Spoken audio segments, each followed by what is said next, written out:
Hi, everybody. Welcome to Sis Star Cipher. Yes, yes. I'm Sparkle Denise, and this is Reality Speaks TV. We're Sparkle. Oh, yes, never mind. I got it. Nope. I just wanted to check in. Just make sure. Yes, we're yes. I was like, we're real not on people, YouTube yet. No, we are now. real Thank people, you. real talk, in real time. Welcome, everybody. I'm just going to give us a little introduction, and then I'm gonna allow everybody to introduce themselves. And so, good evening, and welcome to the Sis Star Cipher, where real conversations spark real change. I'm your host, Sparkle Denise, and tonight we're diving into a powerful theme: be the change we wish to see in our community. Yes. We believe that transformation starts with each of us, our choices, our actions, and the way we lift others. This conversation is about more than ideas, it's about action and heart. I'm honored to be joined by three incredible women: Reverend Diane Hodges, Lakesha Jordan, and Shelly Gardner. Each one a living example of what it means to create positive change right where we are. And later on, we're going to have our Celebrate You Spotlight. And during this segment, we'll be highlighting Kamal Fardan, author, Are You Ready for Your Parole Hearing? That's something that we added on to just highlight ordinary people doing extraordinary things right here in our community. So, brothers and sisters, let's get settled. Join into the dialogue. You know, we already have some people here on YouTube watching. They're already commenting. Welcome, everybody. Thanks for being here. Um, let your comments be lifted, be inspired, and together we will be the change that we all wish to see. Yeah. So thank you for joining us, ladies. And I would just go in the order of appearance and how everyone showed up today. So we're going to start with you, Lakesha, and tell us a little bit about who you are and why this topic is so important to you. Well, my name is Lakesha Jordan. I am coming in from down south, right outside of Columbus, Georgia, by way of Fairbanks, Alaska. Shout out to all my Alaska family that's watching now. This topic is extremely personal for me because the life that I grew up in, being in the system, going through a lot of things, being bullied, I realize we can be as frustrated as we want about what we're seeing, but if we're not contributors to what we would rather see, then we know for a fact that the change is not happening as quickly as we would desire. We got to be a part of the change we deserve to see in our communities. Oh, I like that. Okay, welcome. And thanks for being here. And then Shelly Gardner. Hello, Shelly Gardner. It's hard to follow. Lakesha, that was wonderfully said with lots of vim and vigor. And that's an example of our youth. And that's who we need to buck up, Yes. to give. I mean, I've gone 69 times around the sun. And Oh, God bless you. yes, That's awesome. but I say all that. Because I'm getting energized by it every year, every day, because when you're Lakeisha's age, it's some things are all just first time experiences, and you don't have anything to have a marker backwards. And Yeah. start to get into this position where I've got a marker backwards, and I've got elders that I adored and gave me marker forward. But Yeah. now I can believe what our markers that were told to me or uh, modeled for me, and I Yeah. can look back and see. I can look at a child, and you can almost see what they're going to look like as an adult. You couldn't do Exactly. that when you were young. You start to get this mental mass memory, an orb that lets you grow, but also, some of this we need to like pull up. It's Yes. just dashing forward. Dashing forward to what? Instead of, you know, sitting back with a book or just leisure of quiet, it's okay. It isn't like we have to keep just packing everything in. In other words, take care of you and yours, and it kind of works itself out. Rev, please back me up. Yes. I'm here. That was wonderful. I just had to turn the camera all the way around. So, and Reverend Diane Hodges, welcome. Tell us who you are and how you felt when you heard about this topic.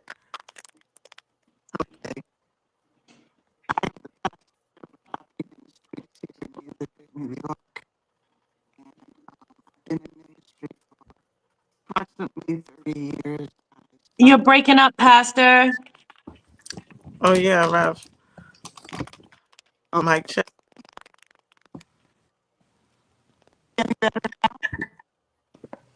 Yeah. Well, keep talking so we can hear it if it is or isn't. Yeah. prior to coming to Utica, I was a part of the administrative staff in Brooklyn, New York, where I was the outreach minister. So I dealt with a lot of the young people in different situations. I also mentored people that were incarcerated, home for Well, incarcerated. you're saying some important stuff, but we're not getting it. No, because it keeps So going we in and can't out. let you just keep going because it's too important to do that. And politeness, that's what I'm saying too. We can't have this sort of thing where we're afraid to say things, because what you're saying, I know it's important, but it's going in and out. Is how can we fix this? Um,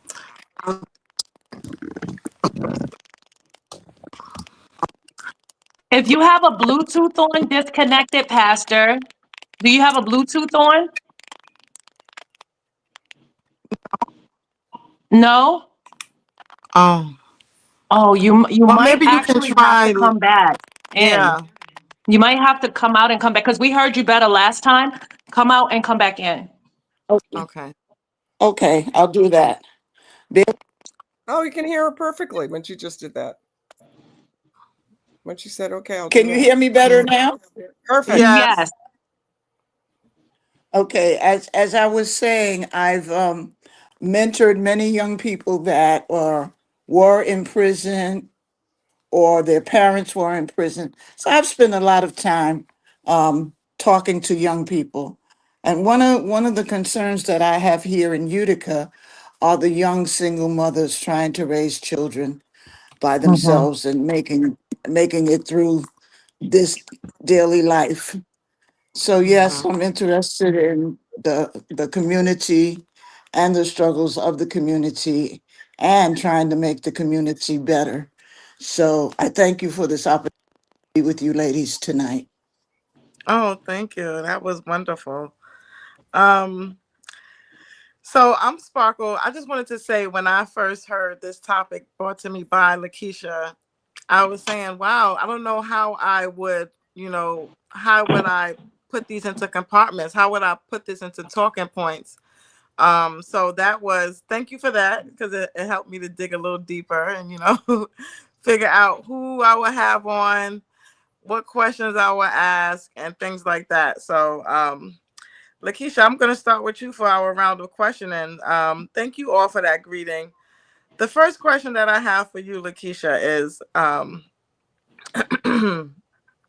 from your perspective, what are the most urgent issues in your community right now? And what's one hidden need that people within our wait, this is not the right question that I have for you, is it?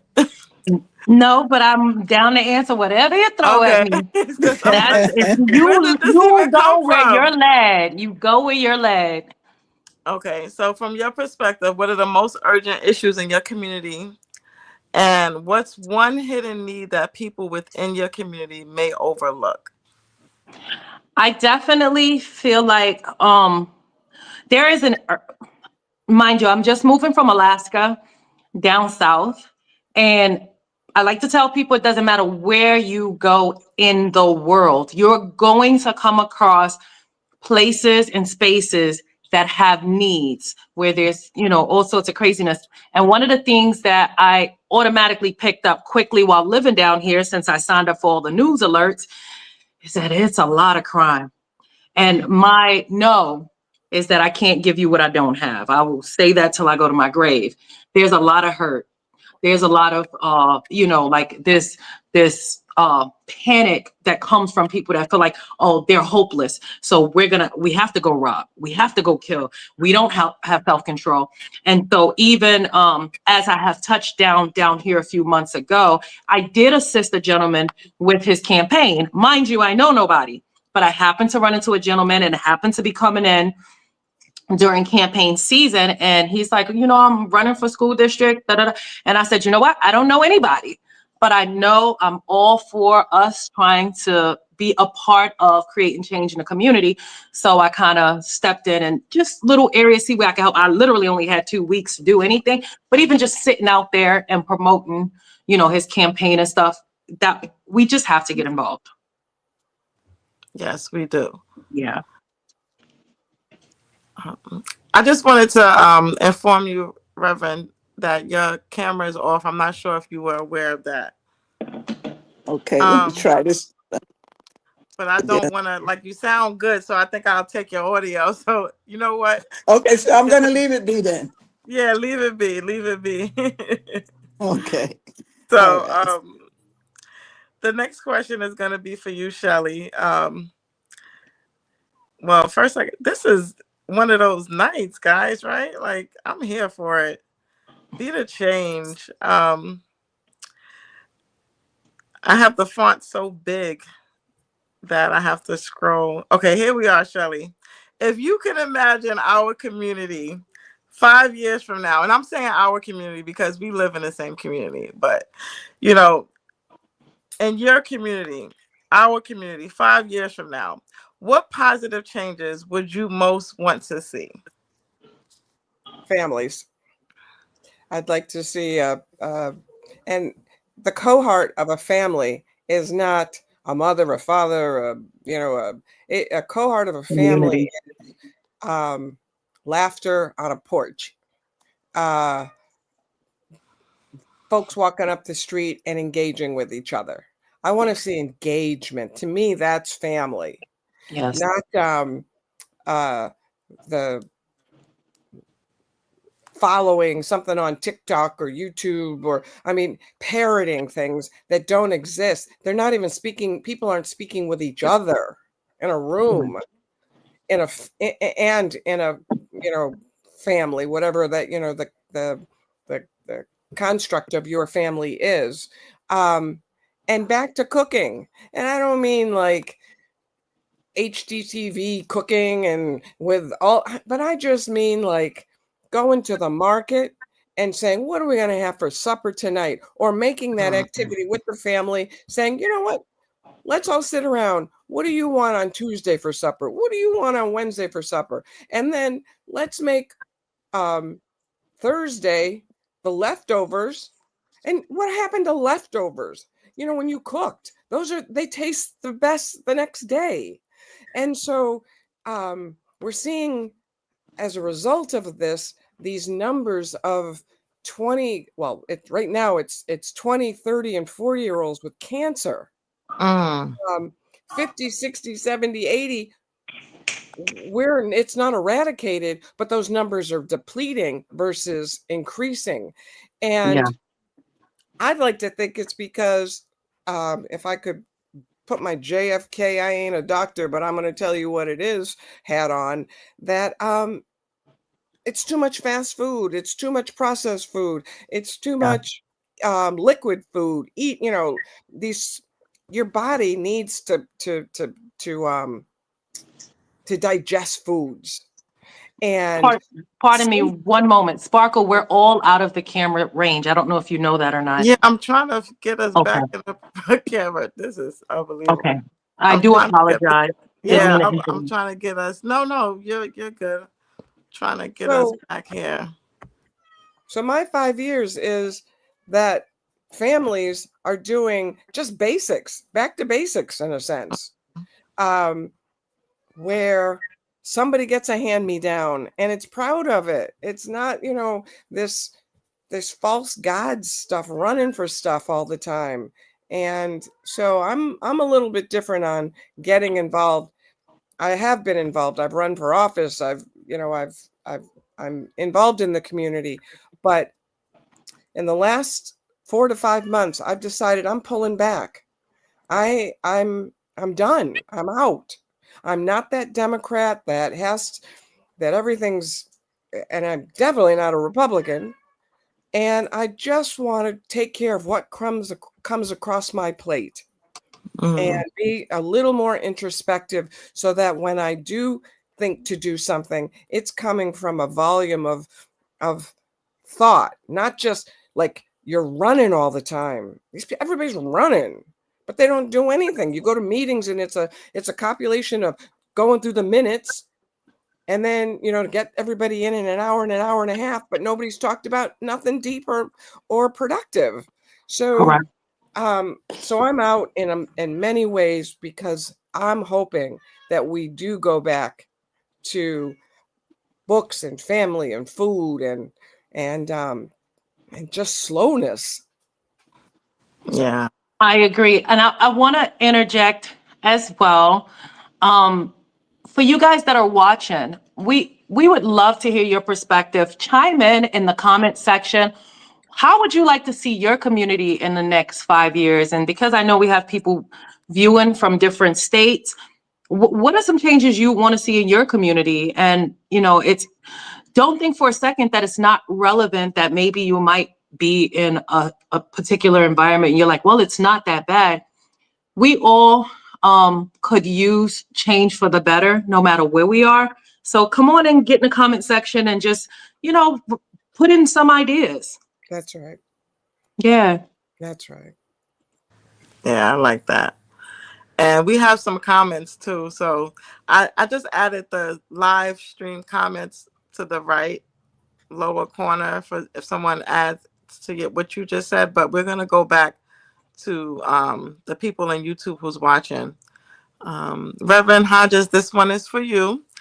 What Okay. life experiences first sparked your passion for creating positive change within your community? Working with young people, seeing their struggles, dealing with their frustrations, their shortcomings, and how to help them to better move through it. Wow. I like that about the young people because they offer a fresh perspective, some things that we weren't thinking about. They just sometimes, even when my children were younger, I'd just be sitting there. I might be, daydreaming or reading or doing something. And then they come and bring me some information that like, oh, how? Wow, it's like the missing piece to the puzzle. How did you even know, Right. And Oh, sometimes the parents are so frustrated with the children, and I often tell them, children don't come with instructions. Amen. Okay. Amen. Okay.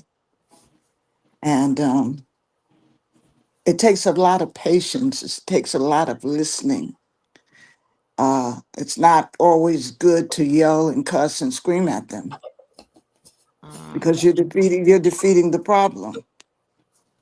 To piggyback off of what you said, Pastor, what it took me years to even acknowledge as a parent of 5 is that we are literally teaching our children Hmm. how to respond to their own emotions based on That's how we right. respond to our emotions. And so now what we have when we go out into these communities is a reflection of what these young folks lacked growing up. No That's self-control. true.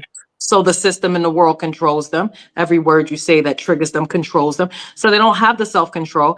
And not only that, like you said, the whole family dynamic doesn't exist. I've gone to restaurants and it's a table of 5 or 8 people and everybody's in their phone. As you said earlier, Miss Shelly, it is genuinely us making a conscious decision to say, like you said earlier, how can in my space, starting from my space, how in my space can I start making a change for the better. That is our first community, is our home. Mhm. Yes. Wow. With that being said, Lakesha, this next question is for you. Oh, well, we have Pamela Martin. Thanks. Hi, Pam. Thanks for watching. She's watching on YouTube. She Hey, says Pam. more financial literacy Yes. to your question. Good point, Pam. Thank you so much. Guys, if you're watching, do not forget to hit the like, subscribe button, and even share so your friends could possibly be listening in. But this is discussion that is needed because we don't grow if we don't converse. Amen. Yes. So, Lakesha, what life experiences first sparked your passion for making a difference in your community? And was there any person who mentored or inspired you to step into community work? And what was that defining moment for you when you knew that's what you had to do? Well, I will say, Mhm. the Lord decided I was going to be a system baby. So group home, foster home, homeless on the streets at a very young age. And that ended up putting me in a position to see, like, there were times when I was younger in foster home, I had to wear the same outfit for sometimes 2 or 3 days straight intentionally so that they didn't have to wash and things like that. And so, of course, I got bullied. I got picked on. And what I would see was beautiful people. You're looking at externally beautiful people being so ugly. And while it didn't matter to me because I didn't control it, it didn't matter to me that I didn't look like everybody else. It really did a number on my self-esteem from a very early age. And I said, we don't choose, whether it's the school, the parents, our lives, like what we go through when we're young. We don't pick those things. But I always knew when I was younger, I said, I want people to know that it is more important to be beautiful on the inside and actually have self-esteem on the inside, because I noticed even coming up in that environment that I learned in hindsight, so much of it was projection. Don't look at my insecurities. I don't feel good unless I have these name brands. Like, they were being defined by what they had while destroying who they were in appearance because beautiful people were being ugly. So I said, no, I have to, like, I knew from a young age, I want to get out here and get involved, pour into people, show them that this outer appearance is not a definition of who you are. And I think one of my mentors, one of my favorite people, may she rest in peace, when I say that woman changed my life, was my foster mother, Miss Gloria Hamilton. God decided as a 18-year-old mama, because I was still in the system in New York City until 21, he decided as an 18-year-old mama, he was going to put me with a foster mother that came in the middle of the night to get me after another foster family kicked me out. And she said, baby girl, you're safe. You're okay. And for some reason, just that hug and me crying, this was the first time I felt like I was being heard. And then to be her first foster child and see how many children she fostered and adopted and loved on. And, just that imagery of, I had a child coming into her home. And I'm like, I got to be a mother. She said, girl, if you don't get out this house and go watch a movie or something, mamas need breaks. So to see the way she cared in her capacity for so many, I was like, that's exactly what I want to do. Like, she put in real life what I was feeling inside, and God allowed me to experience that. And I've been on a mission ever since, just to love on people, pour into people, because while I knew that's what I wanted to do, he put me in an environment where for the first time I got a chance to see what that looked like. Wow. That's awesome. Yeah. You left me speechless for about 6 seconds. Okay. I'm sorry. No, that was impactful. God rest her soul. May she continue to rest in peace. Yes. God bless her. So Reverend Hodges, well, actually, no, be up to you again, Shelly. So the second question that I have for you is, how can we build stronger partnerships between residents, businesses, and community groups to create lasting change? And I specifically asked you that question because you're involved with all of those things. Yeah, and Lakesha, I just want to go back to something that she conveyed to me, and with me.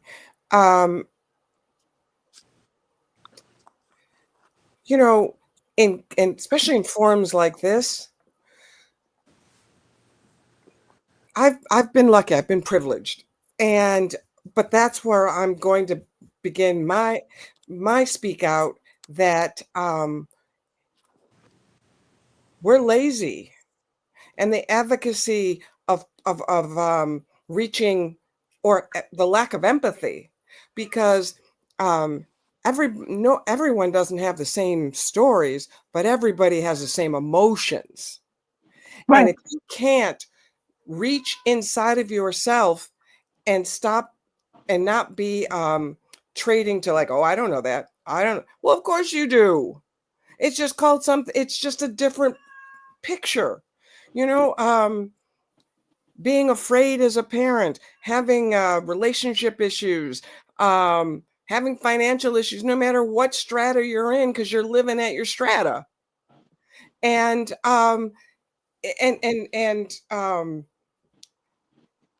not having parallel empathy is shameful for middle class African Americans. We don't do enough, or it's not done enough about community. When we keep saying fostering out there to other things, I just want to just reach out to anybody that kind of says, oh, that's not me. It is you. It is your emotions. It is when you see a woman with a couple of children and they're going by your house walking with going to the laundromat, and you say, oh, well, you don't even think of it, but it's only because you're in a car and you have one at home. But that's not it's so raw and so convolutedly awful. I mean, I'm ashamed sometimes when I'm with friends. Sometimes they could be at a light and somebody's walking across, but they're walking too slow, and they got and they're kind of angry. It's like, get out of, you're in a car. You are safe. You are, I mean, there's this feeling of put downness in a flippant way that you don't even realize. It's and I just want to call that out for a second, that your foster mother was a human, and that's where we got to get to, is being a human. Yeah. And with our dignities in the sense of being a mother. She was right then, that was a human and an instinct of being a mother. Yeah. And with the distance, she wasn't she knew if she wanted to go to the movies, she could.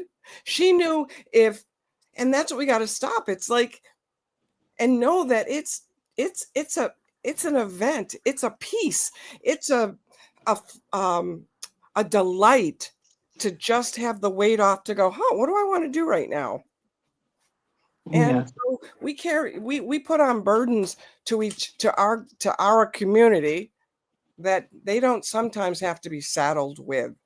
And so I'm glad you said what you said, because instead of keeping our certain mantle and just never touching it, because it's like, oh, well, I'll sound like I'm being condescending, or I'll sound like I got something. No, it's the woman, Pamela, she keeps talking about financial literacy. Well, it's the same thing. It's still it's a literacy that all groups of us can trade into without having fear. And that's the other one too, is that I shouldn't be afraid to say what I say, because like, oh, and you don't know what you're talking. Yes, I do.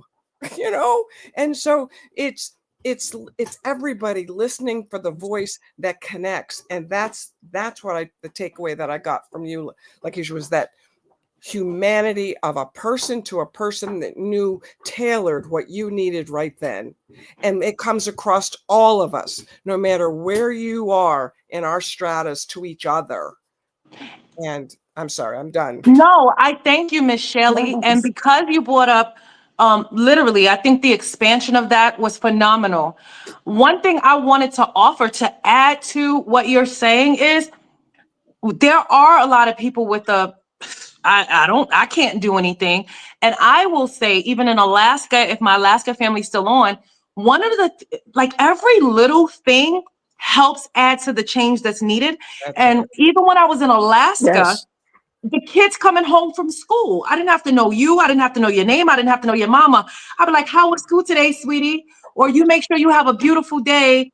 You know, that little piece, that kid may be going home to somebody beating them. I can't say they were, we're not. They may be going home to a parent who's strung out on drugs. But just being able to take a moment and show even that kid they matter.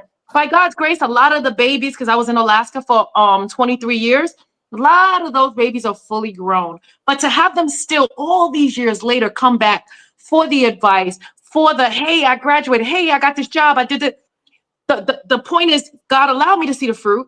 And every one of us has an opportunity when you see that bad kid, like you There's are no bad kid. definitely Wait, better than them. stop. There's no bad kid. I agree. I'm Don't saying use that that because that's language. the no. A I'm difficult child, a hurting child, but there's no. I'm in agreement with you because that's how I define them. But because of the fact that we do have an audience, and I know for a fact people, it's a common saying is why I used it. Yeah, but I don't And air quotes, I don't either. But when we see those kids, because of the fact that they are defined as bad, I do agree with you. We need to stop and say this. We're looking at the child that needs love. We're looking at the adult that needs encouragement or a kind word. So those little things, I wanted to add to your point, those little things really do go a long way. And it might just be in passing, but you may have made a big difference be in a someone's human. life. Be a human. You are Exactly. so Humanize things. Exactly. you I are so agree. right. You are so right in what you're saying. Sometimes something as simple as a hug or a smile can make a Yes. big difference. A big difference. Yes, Pastor. I agree. Wow. That was awesome. So Reverend Hodges, I'm gonna ask you your question and then I'm going to Okay. go through some comments. And Shelly, did you answer your question? Kinda, right? You I went, did. You know yeah, what? it was all That's what we should be able to do is pivot into the strengths as they come and not the rigidosities. Okay, yeah. I could answer with a little pat things like, okay, get involved with your school board, go to meetings, yes. city council, keep up with, things that are going on, civic clubs. But Yeah. more importantly, stay home. Mm, Get off your things and talk to your family. Create there. And the arts. Another thing, like you just said, about clothing. Go to the dollar store, buy some little paint stuff and this and that, and decorate some sneakers that may not be what so-and-so says. Because guess what? That's church. Try to let your children know to be an individual. An individual, you can flip the script and just call it yours instead of being on the chain like a elephant. And if you don't have the latest greatest, you can create the latest. Where do you think the latest greatest comes from? Exactly. Exactly. True, so true. wow. Yes. So Reverend Hodges, how do you stay motivated and grounded when progress feels slow or obstacles arise? Well, one of the most important things for me is to stay focused, even though things don't go the way I want them to go, or they go slower, or certain arises. I got to remember what my goals are, and sometimes it's difficult, but it can be done. Is to just stay. For me, it's just to stay focused. Don't quit. Don't give up. Don't walk away. Stay focused and help them deal with whatever's going on in their lives. Yes. Yep. Okay, and I want to show some love to the comments here. People watching from YouTube in Alaska, I'll show some love, like, share. Thanks for watching. Yes, thank you, Tyler. And hello from Alaska, Lakesha. Hi, Tyler. Welcome. And he's saying that he misses you. Everybody misses you. I like this one. All praise be to God the Father through His mercy and love. We can be free and happy. Yeah. Thank you, Lord, for this podcast. And Thank thank you, Lord. you. Amen. Amen. Amen.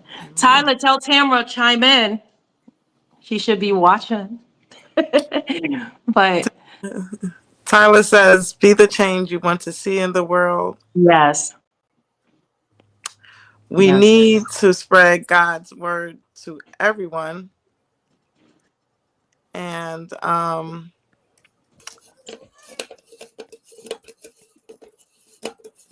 follow the page if you believe in Jesus Christ. I see you. Thank you, Tyler. That is very wonderful. And CLG says, shout out to my big sister, Lakesha Jordan. Hey, sis. Thank you guys for watching. I got my Alaska people in the building as well. So Yeah, it's a blessing. shout out to Alaska. Thanks for watching. That's Pamela Martin says, more financial literacy, owning your own home instead of renting, more vehicle ownership instead of Ubering and Lyft. Mm-hmm. And equity investing into you and your future. Oh, Yeah, hello. Oh, hello. there she Reverend, speak too. Say something. Say something, Rev. Oh, Oh. It's when the picture is on. That is ironic. I That's wonder it. why. We want to hear you, Reverend. And you're so beautiful. I know. Yes. You are. That's a beautiful smile, and it's like Yeah. you're like whole. You're real. It's core smile, not a. Yes. Yes. We can't hear you at all. Ah, It is cutting in and out. I'm sorry, weird. Reverend. No, you're gonna have to come back off. I was trying to come out and in. Can you hear us? I can hear you. Oh, it worked, but we miss your face. I know. I miss seeing you guys. Oh, it's all right. We love you. We're sending you a lot of love. Love you all too. Thank you. Okay, so I'm going to have this moment before we have our final round of questions. We're not going to keep everyone late tonight, right? We're going to go a few more moments, but we have our special section called Celebrating you. We're Celebrate. celebrating you. And I'm waiting for the celebratory person to come in. But while we're waiting, I guess I can ask you, Lakesha, and prayerfully it'll bounce back off the pure flow way like we've been moving. Is in what ways can faith groups, schools, or small businesses join forces to create positive change? Say it again, please. In what ways can faith groups, schools, or small businesses join forces to create positive change? I genuinely believe it starts internally in each branch saying, this is what we are going to do. And even if they have to assign one or two people from within each branch, whether it's the church branch, the business branch, the restaurant branch, the school branch, and we say, we're going to send someone or a few people out to these particular diverse places and spaces to see how we can make these community get-togethers work. I think it would be very powerful because it is a beautiful thing that so many different types of businesses, churches, and things have their functions. However, it's not too often you can see a ton of different types of arenas come together. You might see a bunch of businesses, you might see a bunch of churches, you might see, school functions, but it's not that often that you see so many different branches of groups come together and say, the school's here, the church is here, the restaurants here, the movie theaters here. It has to be an asserted effort, even if someone decides, whether it's from the church, school, whatever, say, we're going to start going to these places and seeing if they would be interested in at least assigning us a communication person so that we can start coordinating together to create functions. Everyone that decides to be involved is saving money. Let's be real. Because everyone now is investing in whatever that function for the community is going to be, whether it's education once a month or once every 3 months. We're going to do as the young lady said in the comment section, financial literacy. Once every quarter, where all of our businesses are going to come together, invest in, whether it's a stadium, a classroom, whatever, and we're going to try to get out here and grab, bring people in that want to do financial literacy, learning how to own homes and things, and it's free. We're all going to invest to at least educate the community. These are not impossibilities. It's just a matter of the community saying, I'm no longer willing to just focus on my little space when the whole community needs to continue to grow and develop for the better. Yeah. Wow. Thank you so much for that. Shelly, Reverend, y'all want to add anything? Well, yeah, it depends on when you say, read the question just one more time, because I want to be tight on it. Okay. Let me get back to that question. I'll be right with you. I'm going through screens here. In what ways can faith groups, schools, or small businesses join forces to create positive change? Well, it depends on who's the quarterback. When you say, how do they join forces? Some entity's got to be the quarterback for the whatever it is. And unfortunately, this is where the lawyer inside of me comes in.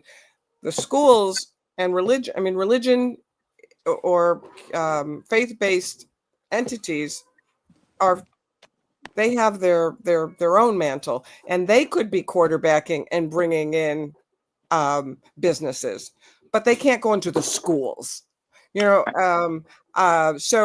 I want to make some division so that we're not just all pie in the sky on everything that we say, because they do have parameters, and that's and lots of times we, as with all good intent, get together and do all, brainstorm and all this stuff, and then wonder why it doesn't go, because it wasn't tickled out, like Sesame Street. Two of these things are not like the others. One can go with somebody and one can't. And so just on the strategizing, just figuring out what is even feasible in the groupings that you're trying, or the energy that you're trying to put together. What are the natural forces that will bring it together, and what are the natural forces that will repel it? And once you at least just take that little bit to sift out those kinds of things, then you can dream, and it's all fruitful, instead of having things pop up that, schools can't have churches coming around, and churches don't really have, they can have businesses, but again, everybody has a vantage. Everybody's got a reason why they're doing what they're doing.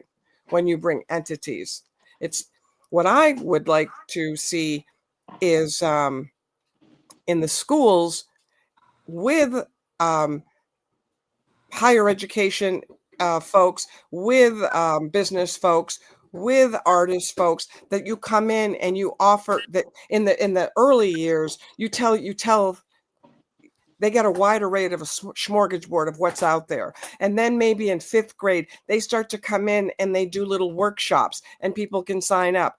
And then in their 8th and 9th grades, they start to begin to talk about internships. That's what happens in our community. We don't get involved with all of the pull-ups, the natural binds of pull-ups that should be brought in early. And an example would be, we have our students in the larger world, SATs, and then there's PSATs. And as long as we have standardized testing, and that's the thing too, you can't bellyache and bellyache and bellyache. If that's what it is, then you still do it, and you bellyache that I don't really want to do this, but I got to do it because I know that this is what our social conditionings are. And so we set these seeds in our own kids, talking about how, you know, everything is against us, and instead of in 5th grade talking about, hey, there's the PSATs, and maybe having bake sales where you start making putting together little funds so that you can give these guys, because that's what in the larger world, they're taking the LSATs or standardized testing to get into schools or wherever it is they want to go in the 7th grade. And it's a nominal fee. It's $20 to $30 to take the test, instead of waiting until our kids are in 11th and sometimes 12th grade before they get a peeksy at it. And then it's their first time, one and done.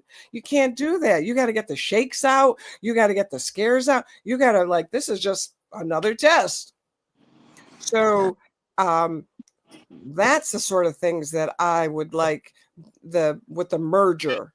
And then maybe with the schools or the groupings that's putting it together, you go to the business and say, hey, listen, do you want to sponsor a child? It's $20 for LSAT, or it's X amount for an SAT, or tutors. You go to the universities and you start asking, hey, you guys want to reach back and come in and just tutor these guys on LSAT? So for me, my focus would be on an issue, and then how do we how do we wrap this issue up and make it happen, instead of just big, broad brush, because that just turns into like a rap session. And at the end of it, nothing's metered out. So. Yeah, I love that. I absolutely love that. And being able to pick a topic and kind of run with it. Thank you so much, Miss Shelly, for sharing that and kind of reeling it into a space of acknowledgement that there has to be just a focal point. I really appreciate that. Okay. And right, moving right along to our Celebrate You segment. Kamal, are you with us? Yes, I'm here. Welcome. Hi. Okay. I thought I had the special effects going on, but I obviously don't. But more sounds. Okay, anyway, we're gonna play with all that stuff later. So this section is called Celebrate You. Ordinary people doing extraordinary things. And tonight we are highlighting Kamal Fardan, a powerful example of service and resilience. So Kamal is an author of Are You Ready for Your Parole Hearing? A guide that helps individuals navigate the complex path of parole preparation. Founder of Passionate Collective LLC, Kamal created this organization to bring senior services, both mental and physical, to those who often feel overlooked. Community leader and volunteer, he's a devoted volunteer at 50 Forward, supporting seniors in technology. Creator of Silver Lining, where he gathered residents at Marino, People First. It was a self-help series that tackled isolation and loneliness over several weeks. Serves on the board of the People First Family Self-Sufficiency Program and on the United Way Food and Shelter Program, which helped secure federal funding for the MVCC food pantry. He's a trusted peer advocate and advisor for seniors and other forgotten vulnerable populations. Kamal is the very definition of being the change we wish to see in our community. On an all-around great person, and he's a life testament on giving back to others. So let's take this moment to celebrate Kamal Fardan for his heart his leadership, and his unwavering commitment to making our community stronger and more passionate.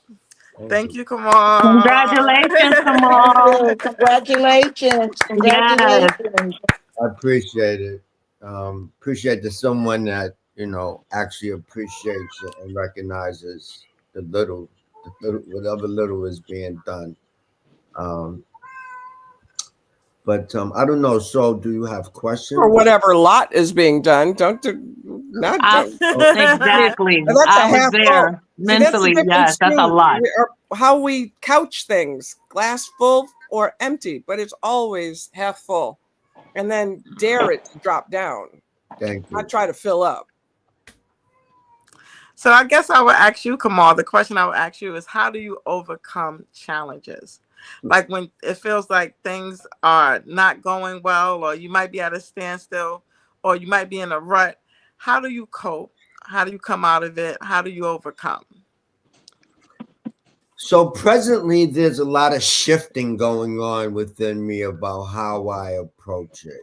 And the reason why I say shifting is because I'm at a stage now where I'm striving to get back to my spiritual or work on the spiritual part of me. I feel like the physical is good, the mental is good, but I've been neglecting the spiritual. So I'm kind of striving to put the focus on that part of this 3-part makeup that makes us who we are, right? And this is the spiritual. So as I'm shifting to do that, I'm also shifting how I cope with the challenges. And it requires, when you make this shift to spirituality, is to have more faith and less fear, and it's easier said than done, because naturally we want to fight or flight, and a lot of me been doing a lot of flighting, and I stand up fighting or coping. So it's shifting. But the thing is that besides this, having more faith and belief, and thinking positive, as Shelly said, thank you, being optimistic about it, thinking positive. Also, just being determined to cope. And that's important for me because as someone who is a former drug addict, right? And someone who just ran away. All his coping skills involved a drug, a party, and sex. Right. That's what I thought life's best coping skills were. The only ones, but that's the only thing that was important to me growing up. I was attracted to it. It was fun, so that became my way of coping. But actually, what I was doing was escaping and not really coping, not building up the muscle to cope. So just to sum that up, I'm just think that I've developed an appetite to face things head on and cope with it. And I'm right now striving to have more faith in a higher power than me. Okay. Thank you. I'm listening. No, I wanted to say congratulations to you because you literally are already in your space of victory. Like you already have that proof that Mm. you're purposed because of everything that God has already allowed you to do. So the proof is already there. Now, I say my faith built when I started saying, thank you, Lord, because I am this far because I managed to overcome. And so as opposed to saying, Lord, I have to believe in you more, I got to thank you more because I have the actual proof that you're real. Like I'm literally watching the things I overcame. I didn't die in my drug addiction. I was able to, despite what I've been through, accomplish all these things. So yeah, that faith goes on full blast when you start saying, thank you, Lord, and really looking at the proof that you were covered, that you were purposed, that it's all real. That's definitely put me on fire, to be totally honest. And thank you for sharing your testimony. But I'm going to say, yes, God is so real and you're proof of it, like all of us. Yeah. Well, Yes. the insanity, real quick of it is that throughout my life, um, I've seen signs and evidence that God is working in my life, right? Yes. So then the insanity is then why am I struggling? We all say faith increases and decreases throughout our lifetime. But why am I struggling? And that's the stubborn self in me, that human stubborn self. And that's what I'm also contending with, not being so stubborn anymore, and trying to be open and get away. As we age, get older, Mhm.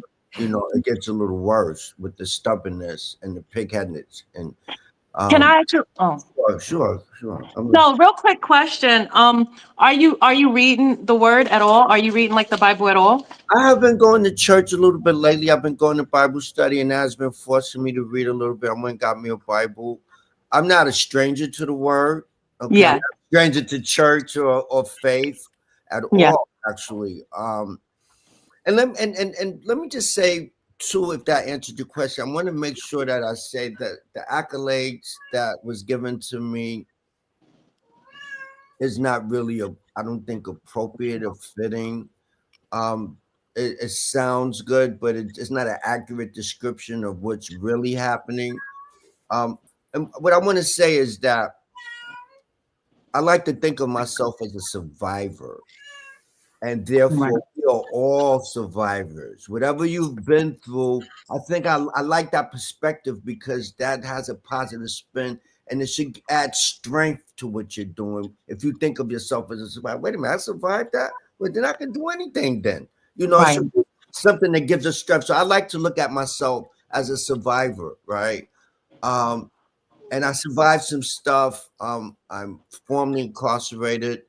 The book was written for some comrades I left. No one in particular, for prisoners. It's free for prisoners. It wasn't a money venture for me. I got a Right. couple books for free, but for the most part, they write my publisher. Publisher send the book for free. Right. And it was something from the heart. It was something to help some guys that was facing a long time inside, that needed some help when they faced three parole commissioners and have to Right. fight for their freedom and don't know how. I wanted a manual for them, a step by step on how to present themselves, what they need to do to change their attitude, and just look them in the eye and talk about real change. It was supposed to be a manual for that, for guys that, I was looking at some of the stuff that was going around inside. I looked at the material and I said, no. They talk about you need to have remorse and you need to have victim awareness and you need to, but no, what is remorse? What is victim? You telling people what, but you're not explaining what it is. And I said I could do better than that. So I put my money where my mouth with it. I spent like Yeah. 3 years writing the book, and I feel good. Am I an author? Technically, yes. But the book is not for everybody. Families of people that's incarcerated could benefit from this book greatly as well. Uh, That's phenomenal. I just wanted to say that. And I'm grassroots. Yeah, I have a LLC up and running, but it's not up and running. You said technically yes. No, you are an author. You are a writer.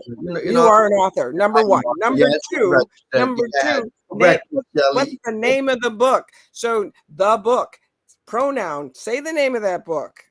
Okay, the name of the book is "Are You Ready for Your Parole Hearing?" Mm-hmm.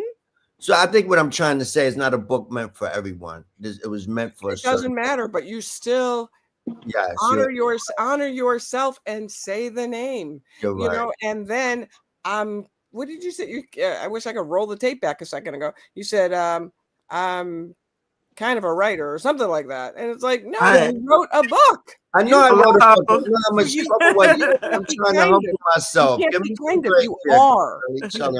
are I'm trying to humble myself a little bit because I want to make sure that no, dude, facts aren't humbling. Facts are facts. I agree with you. But humbling is if someone is around you that can get that you can feel the energy, that it wouldn't be appropriate to say your digs, then you might, soft pedal it. But right now, you're talking your stuff. You're talking about being an author. You're talking about what you're trying to help, who you're trying to help, and who it's supposed to be aimed at. Who cares who it's not aimed at? Who is it aimed at? Okay. Mr. Author, book. Thank you. And this is your moment. I'm Thank you. playing This on is you. your disappointed this moment. This is your moment. So being that is my moment, being that is, can I get a little bit of it back then?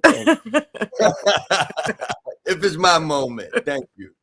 I did, and I'm glad. I'm listening to you, Shelly. You're correct. I'm not disagreeing, but I'm trying to also keep it in a humble perspective. So if I'm faltering a little bit, please forgive me. That's all I'm doing.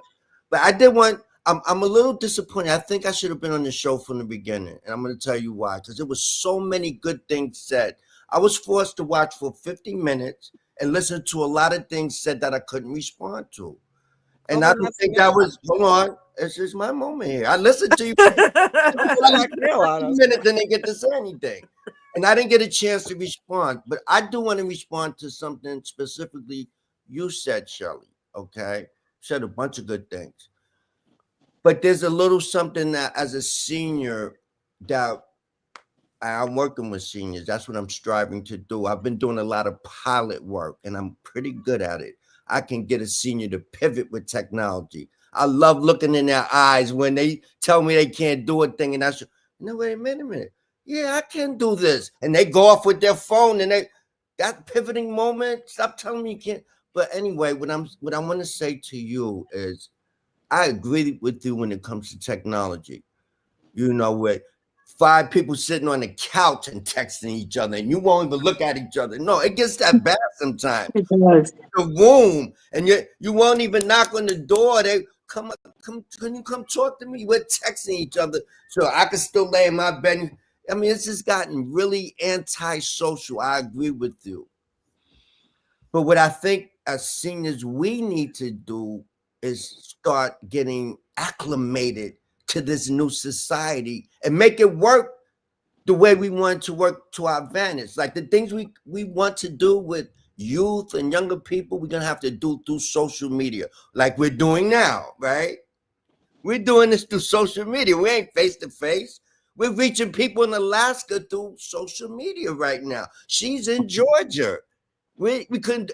How can we do this face to face? So this is one of the advantages of technology. We have to put the good with the bad. We can't always be painting this ugly picture about technology, right? Because there's a lot of good in it. This right here, like I would never got to meet you possibly in this life. I'm looking at her face. We're talking. We're feeling each other energy. So this is the good in it, right? But what I want to say is, as seniors, and this is not just for you, anyone listening, we need to reach. Maybe we may have to send a text to this young person we want to talk to. Hey, how you doing today? How you feeling? Is everything, you know what this is? All right, everything good? Okay. Come back with that. Let's have some coffee or something. I'm going to take you to lunch. I want to talk to you. And then pull them out or do some FaceTiming and then pull them out and go to them. We may have to go that route to reach people that was groomed on phones and technology. They watched their siblings play with their phone and their tablets and couldn't wait until it was their turn. That's all they thought about. And now we're telling them, no, don't use this technology. That's a little difficult because they're being groomed on it. But we can find a way. We're intelligent enough and wise enough to find a way to reach them through this technology. And we're doing it right now, actually. Yeah. Through this podcast. Absolutely. Thank you. I agree. Yes. Can I just say one thing as a please, I want to hear from you. I would anyway. I want to No, but it goes into what you're saying, and who are just a moment of like who's fought for us. The whole conversation has been our community. What do we envision it to be? Who's helped? How do we help? Blah, and so on and so on. But just as a hearkening back for 1 second to acknowledge in real time the loss of Asada Shakur, Asada died a couple of days ago. And for those that do not know, and this is and come on, this is exactly what you're talking about. Fighting for other folks, you know, in the trenches, incarceration, Black oppression, both from outside and inside. And we have our Angela Davis, our Stokely Carmichael, Asada for sure, Bill Brent, Panthers, and that movement in the 60s and 70s that laid the foundation for a lot of what we can the energy that we can walk on. In police reform, I mean, Asada was a Panther who was in a 1979 was in a shootout on the New Jersey State Turnpike. A state trooper was killed, and her partner Malik Shakur. She carried no firearm, but she was tried and convicted of felony murder. That means if something goes down and you're a part of it, then you can be charged. So she was charged with 2 murders. And Clinton Correctional Facility in New Jersey was where she was incarcerated, but she was broken out. Panthers went in and are visiting and broke her out. And it took a few years for her to get to, a few years that are unknown exactly where she was, but she ended up getting to Havana, Cuba, and getting exiled by Fidel. And she died a couple of days ago. And I had the luxury of meeting her in 1997 and interviewing her and taking photos, and then smuggling my son in the next year in 98 to meet with her and other Panthers that were given. But she had a $2 million bounty on her head. The first woman, forget white, black, pink, purple, first woman on the FBI's 10 Most Wanted to have a bounty and $2 million. So that's how bad they wanted her carcass back here. Because $2 million, you still get it if it's a body. And that's the strength that we hold to in fear. I mean, that's what I'm saying. There's convex and concave of how we can look at things. And for them to be that afraid of her for $2 million bounty on her head, you know, so I just want to say that we lost a giant.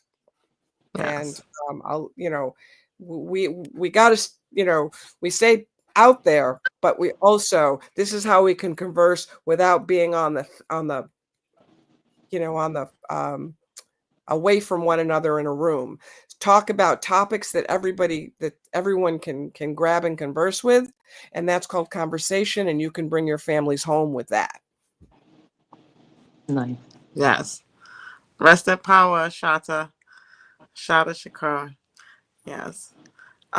So we did have one last question. Oh, look at that. What's the name of that book? Well, that's why when he said book, I was like,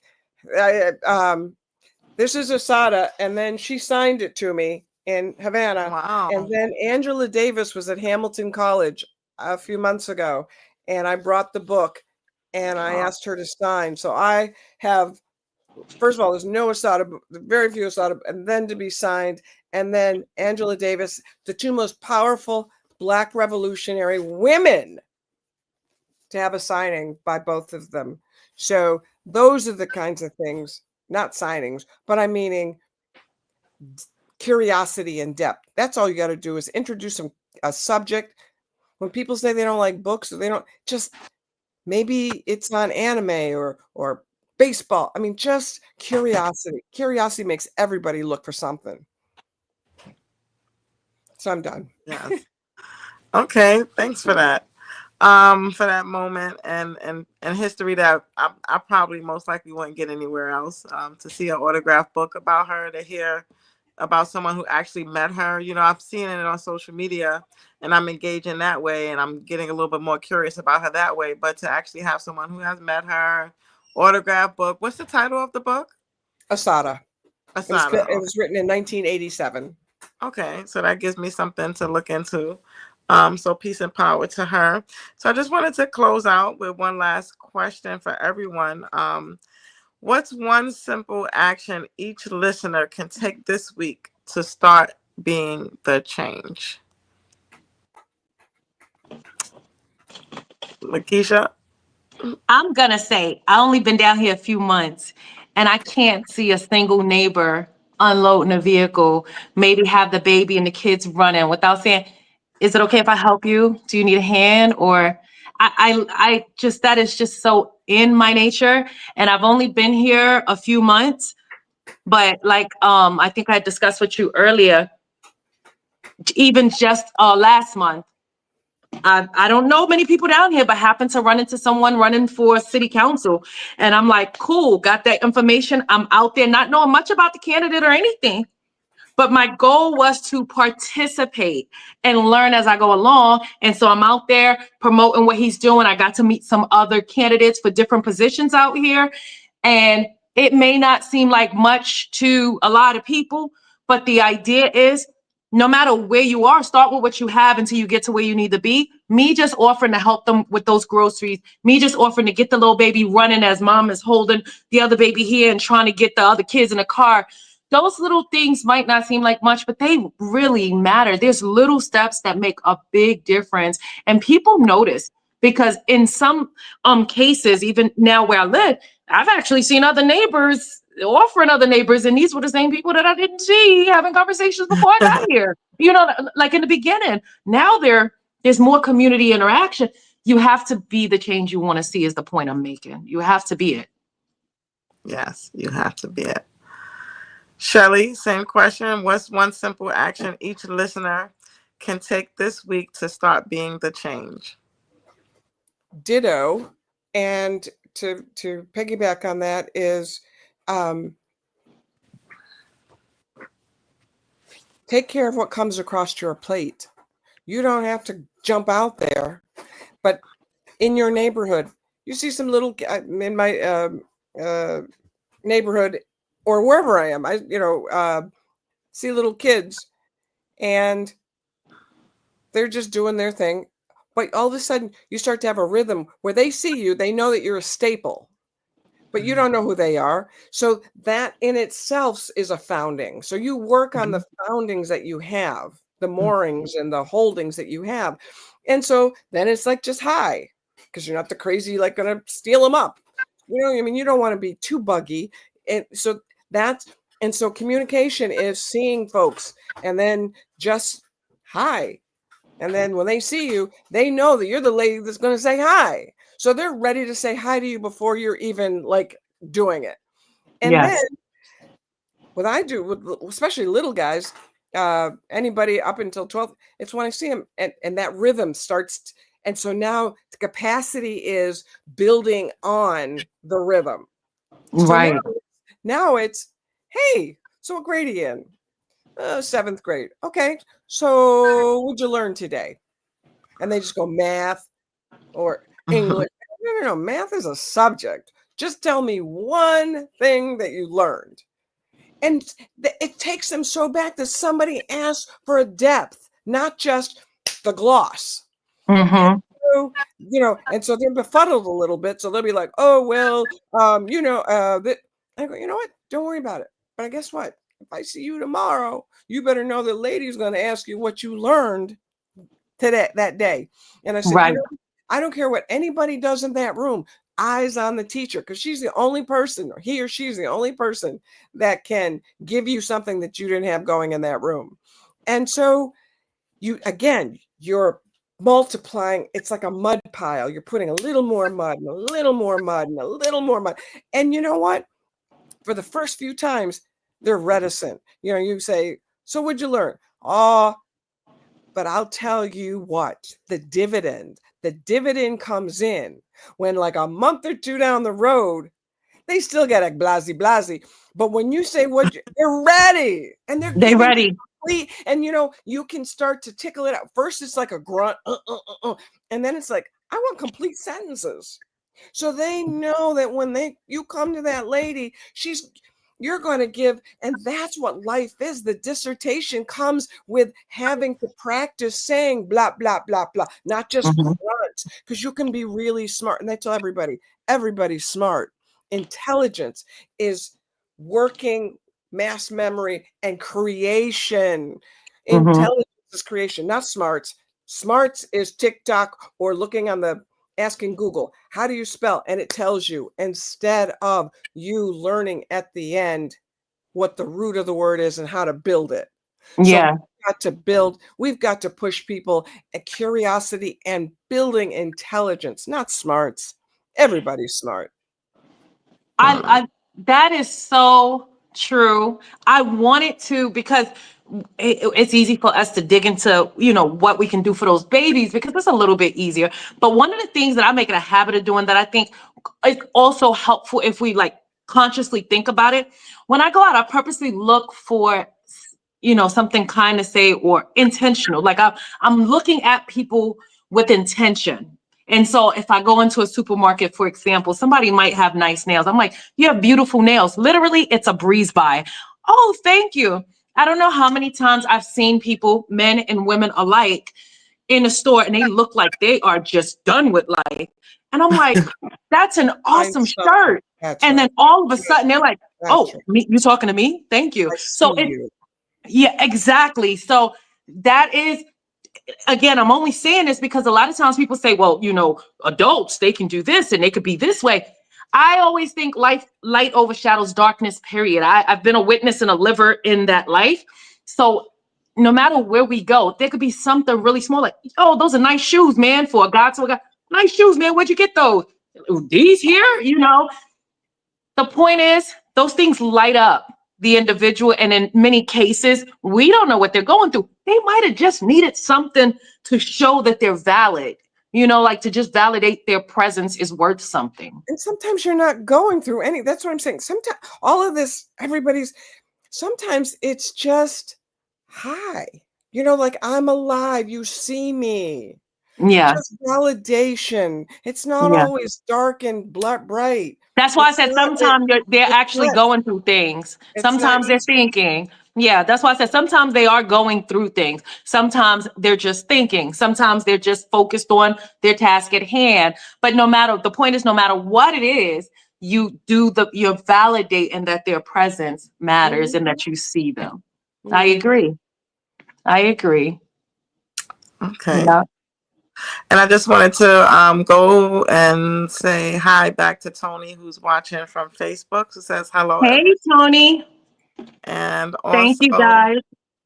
hi, peoples from 666, also watching on Facebook.